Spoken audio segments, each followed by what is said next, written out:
మంగళ్యం మంగళం విష్ణుం వరేణ్యమభయప్రదం నమస్కృత్య హృషీకేశం చరాచరగురుం హరిం.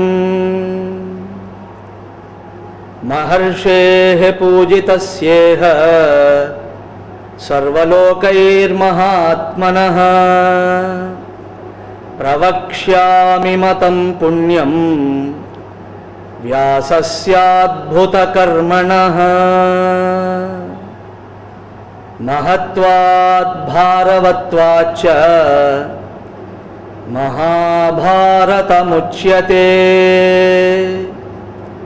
నిరుక్తమస్య యో వేద సర్వపాపైః ప్రముచ్యతే.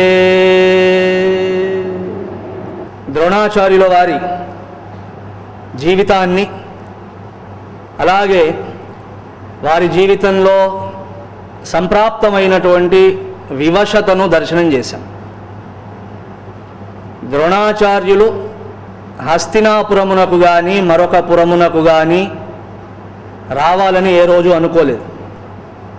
వారికి ధర్మశాస్త్రము యందు చాలా నిష్ఠ ఉన్నది కాబట్టి ధర్మశాస్త్రానుసారము విద్వజ్జనులైనటువంటి వారు, స్వతంత్రంగా ఆలోచించగలిగేటువంటి వారు, అలాగే సద్విద్యను సంపాదించినటువంటి వారు రాజాస్థానముల యందు ఉద్యోగము చేయడాన్ని ధర్మశాస్త్రం అంగీకరించదు, చెయ్యకూడదు. రాజాస్థానముల యందు ఉద్యోగము చేయకూడదు. కాబట్టి చాలా కాలం ద్రోణాచార్యుల వారు దానిని ఒక వ్రతముగా అనుష్ఠించారు. కానీ వారి జీవితంలో తారసపడినటువంటి అత్యంత దుర్భరమైనటువంటి దారిద్ర్యము చివరికి తన కుమారుడికి గోక్షీరమును కూడా అందించలేనటువంటి పరిస్థితి. అలాగే సహాయం కొరకు ఒక మిత్రుడి దగ్గరికి వెళ్తే ఆ మిత్రుడు ఎవరో కాదు, ద్రుపదరాజు. ఆయన వద్ద నుండి లభించిన అవమాన భారము, ఈ విధంగా ఆయన యందు కలిగిన ఒక వివశత్వము వలన హస్తినాపురానికి వచ్చారు. ఇంత మహోన్నతుడైనటువంటి ఆచార్యుడికి వివశత్వము కలగడం ఆయన స్వార్థము వల్ల కాదు. ఇది పునః మనం జ్ఞాపకం పెట్టుకోవాలి. లేని పక్షంలో అత్యంత సహజంగా, అత్యంత సులభంగా ద్రోణాచార్యుల పట్ల ఒక చిన్న చూపు కలిగే ప్రమాదం ఉంది. ఆ స్థితి నుండి మనల్ని మనం రక్షించుకోవాలంటే వాస్తవాన్ని ఈ విధంగా దర్శించాలి. ద్రోణాచార్యుల యందు ఉత్పన్నమైనటువంటి ఈ వివశత్వము, తల వంచాల్సి రావడం అనేటువంటి పరిస్థితి వారి స్వార్థం కారణంగా రాలేదు. దానికి ప్రధానమైన కారణం ఏమిటని మనం అన్వేషించి తెలుసుకున్నటువంటి అంశం ఏంటంటే, ద్రోణుడి వంటి మహాత్ముడికి కలిగినటువంటి ఈ గ్లాని ఆ సమాజంలోని క్షత్రియుల పతనము వల్ల సంభవించినది. ఒక రాజుగారి దగ్గరికి వెళ్ళి, నేను నీ మిత్రుణ్ణి, నాకు కొంత సహాయం చేయవయ్యా అని అర్థిస్తే, సరే మిత్రుడా కాదా అనే విషయాన్ని పక్కన పెట్టినా ఒక సద్బ్రాహ్మణుడు, అలాగే శస్త్రాస్త్ర విద్యల యందు నేర్పరి, గొప్పదైన సాధన చేస్తున్నాడు, ఇలాంటి వాడికి ఏ దానం ఇచ్చినా మనకు సైతం మంచి పుణ్యము లభిస్తుందని భావించకుండా దానం ఇవ్వడం దేవుడెరుగు, వచ్చిన వాడిని నిరాదరించి ఇంకా ఏదో వచ్చావు కాబట్టి ఒక రాత్రి ఉండి కావలసిన భోజనం ఏదో తిని రేపు ఉదయం బయలుదేరి వెళ్ళిపో అన్నాడు. ఇది క్షత్రియ పతనమునకు ఒక చిహ్నము, ఒక ప్రతీక. ఆ దానికి కారణం ఏమిటి? దానికి కారణం ఏంటంటే, క్షత్రియులను నియంత్రించగలిగినటువంటి సామర్థ్యమున్న మహామేధావులైనటువంటి వారి వర్గము మౌనంగా ఉండడం. కాబట్టి ఒక రకంగా క్షత్రియుల పతనానికి కారణం బ్రాహ్మణుల పతనం. అలాంటి వారు ఎందుకు పతనమైనారు? అటువంటి మహామనీషులైనటువంటి మహాత్ములు ఎందుకు పతనమైనారు? ఆ సమాజంలోని ధనవంతులు, సంపన్నులు, వీరి పతనము వలన. సంపన్నులైనటువంటి వారి ద్వారా పోషణ లభించకపోతే మేధావులు ఎంత గొప్పవారైనా బలహీనమైన క్షణములలో రాజులను ఆశ్రయించక తప్పదు. అలా ఆశ్రయించడం వలన వారు మంచి పనులు చేస్తే సంతోషమే, కానీ రాజులు ఉన్మత్తులు అని కాళహస్తీశ్వర శతకంలో రాసినట్లుగా వారి ఉన్మత్త మనస్థితిని అనుసరించి వారి ద్వారా చేయబడేటువంటి క్రూరమైన చేష్టలకు సైతం ఈ మహనీయులు విరోధము చెప్పలేరు. విరోధించడం దేవుడెరుగు. కొన్ని సన్నివేశములలో మౌనంగా ఉండాల్సి వస్తుంది, కొన్ని సన్నివేశములలో సమ్మతిని కూడా చెప్పవలసి ఉంటుంది. ఇలా సంపన్నుల పతనము, మేధావుల పతనము, క్షత్రియుల పతనము, ఆ స్థితి వలన మహామహితాత్ముడైనటువంటి ద్రోణాచార్యుడు వంటి మహోన్నతమైన వ్యక్తిత్వములు సైతం అధఃపతనమైపోయాయి. ఈ కారణం చేత వేరొక ఉపాయము తోచని, దిక్కు తెలియని పరిస్థితిలో ద్రోణాచార్యుల వారు ఒకవైపు దారిద్ర్య భారము, మరొక వైపు అవమాన భారము, ఈ రెండిని తట్టుకోలేక చివరికి హస్తినాపురానికి రావడం జరిగింది. ఇది ద్రోణాచార్యుల వారు హస్తినకు రావడం వెనక ఉన్న సామాజిక పరిస్థితి. ఏ రోజైతే యావత్ సమాజము ఈ కోణంలో అస్తవ్యస్తంగా తయారవుతుందో, అంటే సంపన్నులైనటువంటి వారు వారి ధనము చేత, సమృద్ధి చేత కేవలము అధికారులను మాత్రమే సంతోషపెడుతూ ఉంటారో, అలాగే మేధావులైనటువంటి వారు సైతం అధికారము వలన సంభవించేటువంటి, లభించేటువంటి సౌకర్యాలకు తలవంచి క్రూరమైన చేష్టలు జరుగుతున్న సమాజంలో నోరు మెదపకుండా ఉంటారో, అలాగే సంపన్నుల బలము అండ, మేధావుల యొక్క అండ చూసుకున్నటువంటి ఈ రాజులు సైతం ఉన్మత్తులై వ్యవహరిస్తూ ఉంటారో, అటువంటి సమాజం అస్తవ్యస్తమైన సమాజం. దాని యందు ధర్మము నామమాత్రంగానే ఉంటుంది తప్ప ధర్మము నిజమైన స్వరూపంతో నిలబడదు. ధర్మము పూర్తిగా నశించడం అంటూ సమాజంలో ఎప్పుడూ జరగదు. పూర్తిగా ధర్మానికి హాని జరగడం అనేటువంటిది ఎప్పుడూ జరగదు. కానీ ఏ సమాజములు ఇలా ఉంటాయో, ఏ సమాజముల యందు ధనవంతులు, మేధావులు, అలాగే రాజాదిరాజులు వీళ్ళందరూ కలిసి సమాజ హితము కొరకు ఆలోచించలేని పరిస్థితిలో ఉంటారో, అటువంటి సమాజంలో ధర్మము నామమాత్రంగానే ఉంటుంది. ధర్మము నామమాత్రంగా ఉన్నప్పుడు సమాజానికి లభించే పరిణామం ఇది. ఎంత మహనీయుడైనా, ఎంత వ్రతనిష్ఠుడైనా సరే అతడు సైతం బలహీనపడి తన నిష్ఠను వదిలిపెట్టవలసి ఉంటుంది. ఆ పరిస్థితే ద్రోణాచార్యుల వారి జీవితంలో ఘటితమైనది. ఏదైతేనేమి ఒకరికి మాత్రం పరమ సంతోషంగా ఉంది. ఎవరు వారు? భీష్మాచార్యుల వారు. వారు ఎప్పటి నుంచో అనుకుంటున్నారు, ద్రోణుల లాంటి మహాత్ములు గనక అంగీకరిస్తే రాజకుమారులందరికీ వారి సమక్షంలో విద్యా సముపార్జనం జరగాలి, వారి దృష్టిలో, వారి నియంత్రణలో, వారి శాసకత్వంలో ఈ మనవాళ్ళందరికీ విద్యాభ్యాసము జరగాలనేటువంటి కోరిక వారికి ఉన్నది. కాబట్టి వారు సంతోషపడ్డారు. ద్రోణాచార్యుల వారి దివ్య సన్నిధానంలో రాజకుమారులందరి విద్యా సముపార్జనకు కావలసినటువంటి ఏర్పాట్లన్నీ జరిగాయి. ఒక గురుకులము నిర్మింపబడినది. ఆ గురుకులంలో ఈ 105 మంది, అలాగే మరికొంతమంది రాజప్రముఖుల యొక్క కుమారులు, వీరంతా ద్రోణాచార్యుల వారి సన్నిధానంలో విద్యాభ్యాసం చేయనున్నారు. అంతకు మొదలు ద్రోణాచార్యుల వారి వద్దకు ఈ 105 మందిని తీసుకుని వెళ్ళాడు పెద్ద ఆయన భీష్ముల వారు. ఓ ప్రొసీజర్ని అనుసరించి, ఒక పద్ధతిని అనుసరించి ద్రోణాచార్యుల వారు ఈ 105 మందిని తన శిష్యులుగా అంగీకరించారు. మనం ఒకరిని గురువు అని అనాలన్నా, ఆ గురువు మనల్ని శిష్యుడు అనాలన్నా ఓ పద్ధతి ఉంటుంది. కాబట్టి భీష్మాచార్యుల వారికి ఈ విషయాలన్నీ తెలుసు. కాబట్టి వారేం చేశారంటే ఒక చక్కటి కార్యక్రమాన్ని ఏర్పాటు చేసి విధిపూర్వకముగా ఈ గురు శిష్య సంబంధ స్థాపనానికి కావలసిన ఏర్పాట్లు చేశారు. వాటితో సంతోషించి శ్రీ ద్రోణాచార్యుల వారు భీష్ముల వారి ఎదుట, ఓ భీష్మదేవా, ఈ 105 మందిని నేను నా శిష్యులుగా అంగీకరిస్తున్నాను అని చక్కగా చెప్పారు. ఆ తర్వాత విద్యా అభ్యాసము ప్రారంభమవుతుంది. ఇక్కడ మనం ఒక క్షణం ఆగి కొన్ని విషయాలు ఆలోచించవలసి ఉన్నది. చాలామంది అనాలోచితంగా ఒక మాట అంటూ ఉండడం నేను విన్నాను.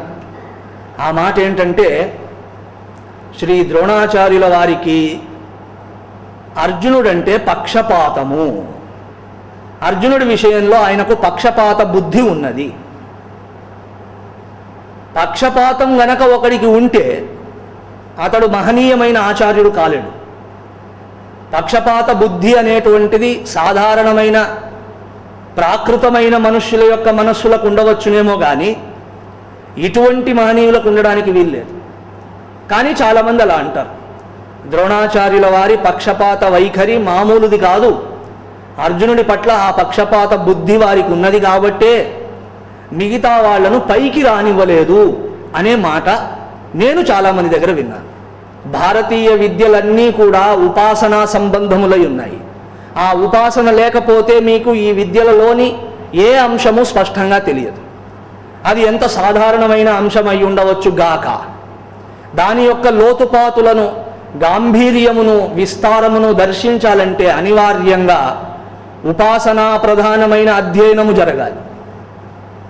అధ్యయనం అంటే ఒక న్యూస్ పేపర్ చదివినట్టు చదవడం కాదు, లేదా ఒక నవల చదివినట్టు చదవడం కాదు. ఉపాసన అనే బలముతో చేయబడితే అది అధ్యయనం అవుతుంది.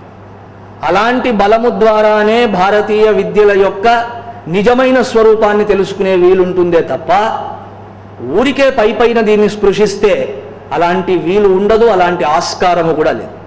ద్రోణాచార్యుల వారి వ్యక్తిత్వము సాధారణమైన వ్యక్తిత్వం కాదు.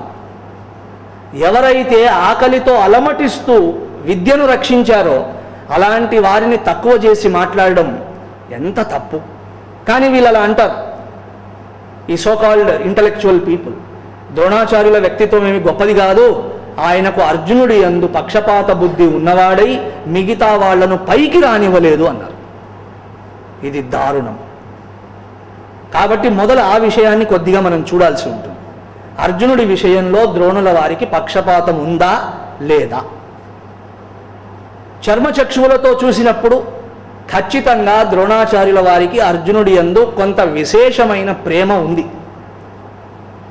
అది ఎవిడెంట్, అత్యంత సహజంగా మీకు కనిపిస్తుంది, డౌట్ లేదు దాంట్లో. అంటే ద్రోణుల వారి హృదయంలో అర్జునుడికి ఒక ప్రత్యేకమైన స్థానం ఉన్నది. వీళ్ళంటారు అదే కదండి పక్షపాతం అంటున్నాం. పక్షపాతం కాదు, పక్షపాతము వేరు, ప్రత్యేకమైన స్థానాన్ని కలిగి ఉండుట వేరు. పక్షపాతము అనడం ద్రోణుల వారి వైపు నుండి గనక స్వార్థభూయిష్టమైన బుద్ధితో భావన ఉంటే అది పక్షపాతం. కానీ అర్జునుడు తన యొక్క చేష్టల ద్వారా, చర్యల ద్వారా ద్రోణుల మనస్సును ఆకర్షిస్తే దాంట్లో ద్రోణుల పక్షపాతం అంటూ ఏమీ ఉండజాలదు. పక్షపాతం ఎప్పుడైనా ఒక వ్యక్తి తన వైపు నుండి కలిగి ఉంటాడు, దాని యందు కొంత స్వార్థం ఉంటుంది, సంకుచితమైన భావాలు ఉంటాయి. కాబట్టి ద్రోణుడి విషయంలో పక్షపాతం లేదు. అయితే అడుగడుగున, అణువణువున అర్జునుడి యొక్క ఔన్నత్యాన్ని, వైశిష్ట్యాన్ని, చరిత్రను, గౌరవాన్ని, గరిమను మనం పరిశీలన చేస్తే అర్జునుడిలోని సమస్త ప్రజ్ఞ, శస్త్రాస్త్రముల యందు ప్రజ్ఞ, ఇవన్నీ కూడా ద్రోణుల వారి నిర్మాణము. మరి ఈ 105 మంది విషయంలో ద్రోణుల వారు ఆ పని ఎందుకు చేయలేదు? ఒక్క అర్జునుడినే ఈ పరిస్థితికి ఎందుకు తీసుకుని వచ్చారు? శస్త్రములు, అస్త్రములు, అలాగే అనేకమైన యుద్ధతంత్రముల యందు ప్రావీణ్యము, ఇది కేవలం అర్జునుడికే ఎందుకు అనుగ్రహించాడు ద్రోణాచార్యుడు? అర్జునుడి విషయంలో ఇవన్నీ చాలా గొప్పగా ఉన్నాయనేటువంటిది నిర్వివాదమైన అంశం. అలాగే అర్జునుడు ద్రోణాచార్యుల వారి విషయంలో ఎంత కృతజ్ఞత కలిగి ఉన్నాడో చెప్పడానికి లేదు. ద్రోణాచార్యుల వారి విషయంలో ఎంత పూజ్యత్వము కలిగి ఉన్నాడో, ఎంత ఆరాధన కలిగి ఉన్నాడో అనేటువంటిది నీకు నాకు అందరికీ స్పష్టమే. అర్జునుడు చివరి క్షణం వరకు ఆ ఆరాధనా భావాన్ని కొనసాగించాడు. ఎప్పుడైతే శ్రీకృష్ణ భగవానుడు యుద్ధంలో రథాన్ని తీసుకుని వచ్చి భీష్మ ద్రోణ ప్రముఖత ఆ రథాన్ని భీష్ముల వారి ముందు, ద్రోణాచార్యుల ముందు నిలబెడితే అర్జునుడు అన్న మాటలు ఏమిటి? శ్రీమద్భగవద్గీత 4:2 కథం భీష్మమహం సంఖ్యే ద్రోణంచ మధుసూదన ఇషుభిః ప్రతియోత్స్యామి పూజార్హౌ హరిసూదన. ఓ కృష్ణ, నా రథాన్ని తెచ్చి వీళ్ళ ముందు పెట్టావు, బాగానే ఉంది. కానీ నేను వాళ్ళ ముందు ఎలా పోరాటం చేయగలను? ఈ పదునైనటువంటి బాణములను వారి మీదికి ఎలా ప్రయోగించగలను? ఈ భీష్ముల వారు, ఈ ద్రోణాచార్యుల వారే కదా నా జీవితాన్ని నిర్మించారు. ఇవాళ నేను ఇలా నిలబడ్డానంటే, గాంధీవాన్ని పట్టుకొని నిలబడ్డానంటే, ఇలా నిలబడడం వెనక వాస్తవమైన ఆధారము వీరే కదా. హే కృష్ణ, వీళ్ళిద్దరూ పూజార్హౌ ఇతి, నా జీవితం ఉన్నంత వరకు ప్రతి ఉచ్ఛ్వాసలో నిశ్వాసలో నేను వీరిని పూజిస్తూ ఉంటాను. నాకు వీళ్ళు పూజనీయులైన వారు, వీరి మీద నేను బాణాన్ని ఎలా ప్రయోగిస్తాను అని అన్నాడు. ద్రోణాచార్యుల వారు శత్రుపక్షంలో నిలబడి ఉన్నారు, అంటే దుర్యోధనుడి వైపు నిలబడి ఉన్నారు. అర్జునుడు అనుకోవచ్చు, నా వైపు రాకుండా నా గురువు ఎదుటివాడి వైపు నిలబడ్డాడు, శత్రుపక్షంలో నిలబడి నా మీద యుద్ధానికి సంసిద్ధుడై ఉన్నాడే, అసలు ఈయనేమి గురువు అనాలి. కానీ అనలేదే. శత్రుపక్షంలో నిలబడినా సరే ద్రోణుల వారి పేరు వింటూనే, వారి రూపాన్ని చూస్తూనే ఆయన హృదయం ద్రవించింది. కారణం, ద్రోణుల వారి భిక్షయే అర్జునుడి యొక్క సమస్త ప్రజ్ఞ. అర్జునుడు ఏమయ్యున్నాడో అదంతా ద్రోణుల వారి అనుగ్రహం. అది అర్జునుడికి బాగా తెలుసు. మరి ఇలాంటివన్నీ ఉండగా, అర్జునుడే ఆ మాటను ఒప్పుకుంటుండగా, ద్రోణాచార్యులకు అర్జునుడి విషయంలో పక్షపాతము లేదు అని ఎలా అనగలం? పక్షపాతం ఉన్నట్లే అని కొంతమంది నిర్ధారణ చేశారు. ఇలా నిర్ధారణ చేయడం వల్ల రెండు విషయాల్లో అవమానం జరుగుతుంది. మొదటిది, ద్రోణాచార్యుల వారి వ్యక్తిత్వాన్ని అవమానించినట్లు అవుతుంది. రెండవది, అర్జునుడి యొక్క ప్రజ్ఞా పాఠవాలను, శక్తి వైశిష్ట్యములను కూడా అవమానించినట్లు అవుతుంది. మిగతా వాళ్లకు రాదు కాబట్టి ఈయన గొప్పవాడు, కానీ మిగతా వాళ్ళకు కూడా వచ్చి ఉంటే ఈయన గొప్పతనం ఏముంది అనే మాట వచ్చేసింది ఆల్రెడీ అక్కడ. మిగతా వారికి ఎందుకు రావు ఈ విద్యలు? ద్రోణుడు నేర్పలేదు. ఎవరికి నేర్పకపోవడం వలన అర్జునుడికి మాత్రమే తెలుసు కాబట్టి ఈయన గొప్పతనం వచ్చింది. ఏ వృక్షము లేని చోట ఆముదపు చెట్టే మహావృక్షం అన్నట్లు ఈ అర్జునుడి పరిస్థితి అనే నిర్ణయం కొంత చేశారు ఈ మూర్ఖులైనటువంటి ది సో కాల్డ్ మేధావులు. కానీ అది అసత్యం. ఆ విషయాన్ని కొద్దిగా మనం చర్చ చేయాల్సింది. ఎంత గొప్ప ప్రేమ అని మనం అన్నా సరే, ప్రేమ యోగ్యతను అనుసరించే ప్రవహిస్తుంది. మాతృపుత్రుల ప్రేమను వదిలేద్దాం, తల్లి బిడ్డలు, ఇక్కడ యోగ్యతా సంబంధమైన విచారణ జరగకపోవచ్చు. తల్లికి తన బిడ్డల మీద ప్రేమ సహజంగా ఉంటుంది. అక్కడ యోగ్యత అయోగ్యత అని ఏమీ చూడరు. ఓన్లీ యోగ్యత ఏమిటి? This is my child, that's it, నా బిడ్డ, సరిపోయింది ఇంకా యోగ్యత. కానీ గురు శిష్య సంబంధంలో మాత్రం అక్కడ కూడా గొప్ప ప్రేమ ఉంటుంది. ఆ ప్రేమ మాత్రం అనివార్యంగా యోగ్యతను అనుసరించే ప్రవహిస్తుంది.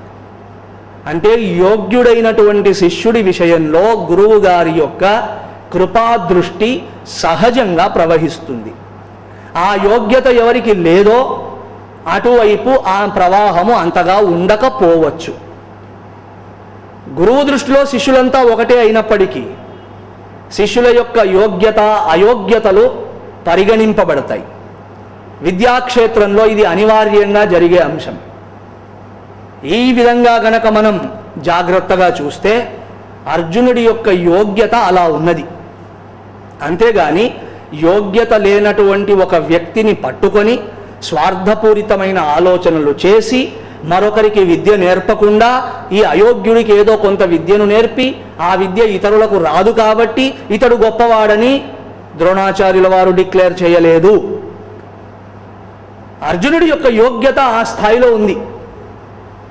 మహాభారతం మొత్తంలో అర్జునుడి యొక్క జీవితాన్ని మీరు జాగ్రత్తగా విశ్లేషించి పరిశీలించి దర్శిస్తే అతడి యోగ్యతతో అతడి ప్రవర్తనతో ఒక్క ద్రోణుల వారి మనస్సునేమిటి, ఎంతమంది మహనీయుల మనస్సును గెలుచుకున్నాడు అర్జునుడు. అదంతా మనం అధ్యయనం చేయవలసి ఉంటుంది. ఒక మాట అనే ముందు సర్వతోముఖమైనటువంటి పరిశీలనము చేశాకే మాట్లాడాలి. అంతేగాని ఒక చిన్న ఎపిసోడ్ తీసుకొని ఆ చిన్న ఎపిసోడ్తో నిర్ణయాలు చేయకూడదు. ద్రోణుల వారి విషయంలోనే కాదు, అర్జునుడి యొక్క వ్యక్తిత్వ పరిశీలనము చేస్తే వారు ఎంతమంది మహనీయుల మనస్సును దోచుకున్నారో చెప్పడానికి లేదు. అంటే వారందరూ ఈయనకు పక్షపాతం కలిగి ఉన్నారా? ఆ మహనీయులందరూ అర్జునుడి విషయంలో పక్షపాత వైఖరిని అవలంబించారా? కాదు. ఒకడిని 100 మంది ఒకడి విషయంలో పక్షపాతం కలిగి ఉండలేరు. కానీ అనేక మంది మహనీయులు, ఒకరు కాదు, ఇద్దరు కాదు. ఇవన్నీ చెప్పడం ఎందుకు? మచ్చు తునకగా ఒక విషయం చెప్తాను, మీకు సరిపోతుంది. కాండవవన దహనం అయినప్పుడు ఇంద్రుడు శ్రీకృష్ణ భగవాను ఒక వరం కోరుకోమన్నాడు. అప్పుడు శ్రీకృష్ణుల వారు కోరుకున్న వరమేమిటి? నాకు ఈ అర్జునుడితో మైత్రి ఎప్పుడూ ఇలాగే నిలబడి ఉండుగాక, ఓ ఇంద్ర ఈ వరం నాకు ఇవ్వవయ్యా అన్నాడు. ఇది సరిపోదా? ఈ ఒక్క అంశం సరిపోయింది.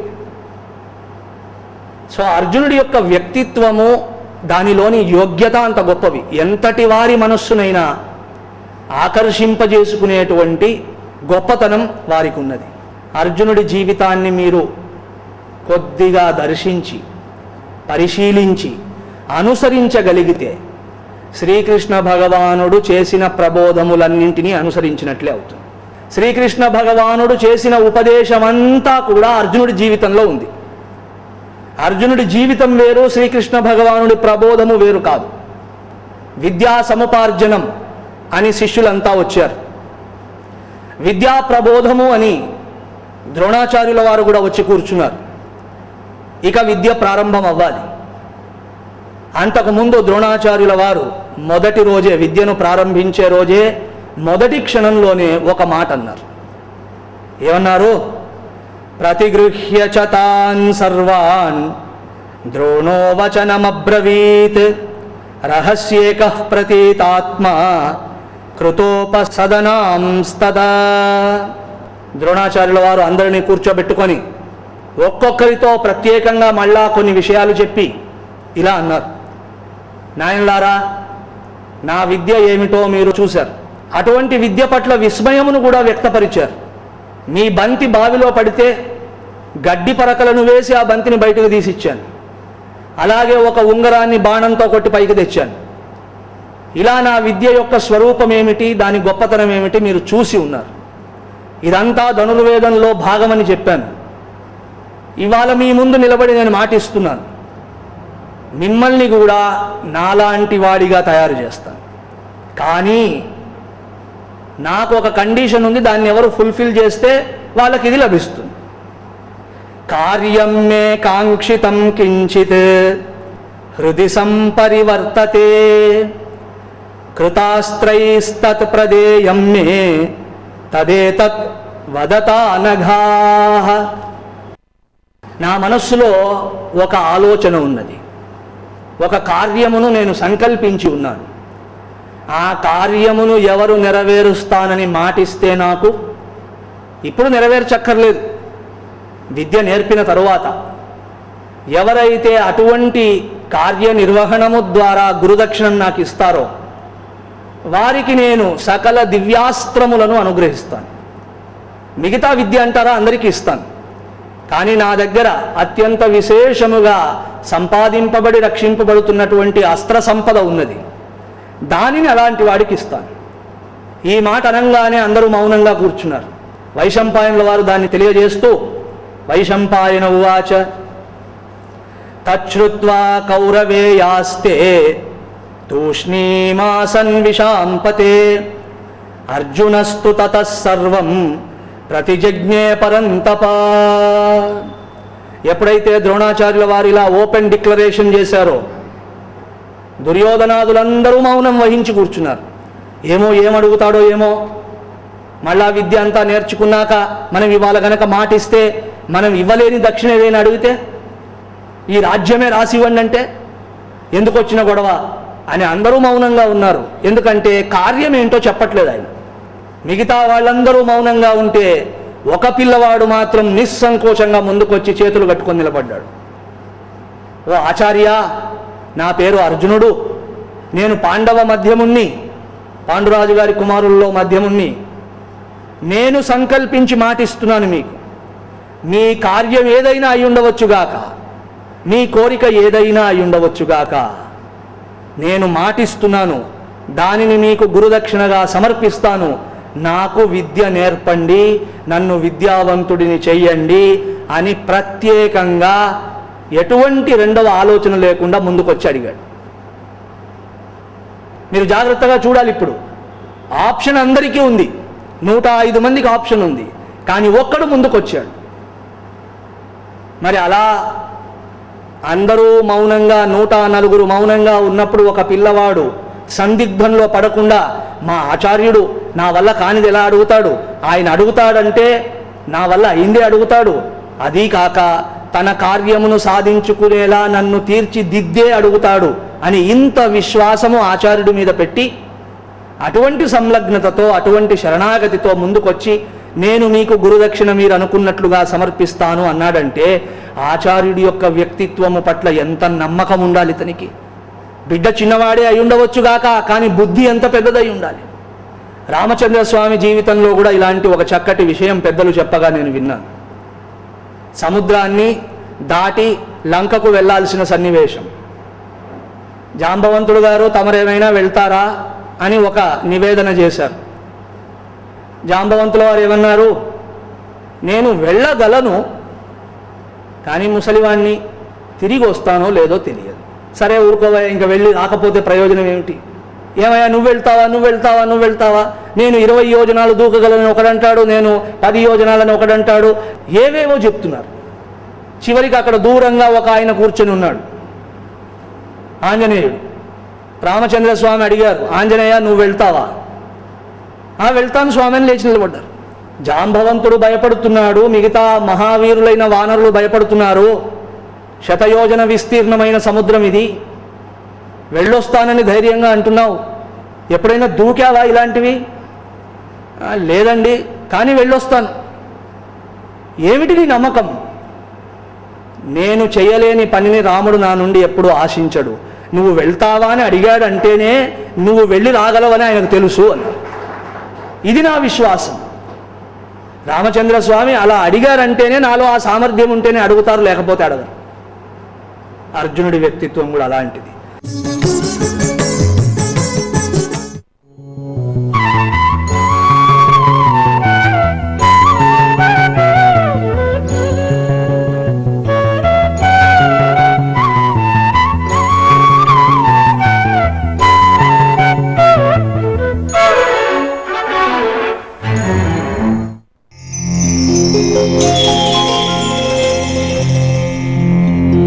Thank you.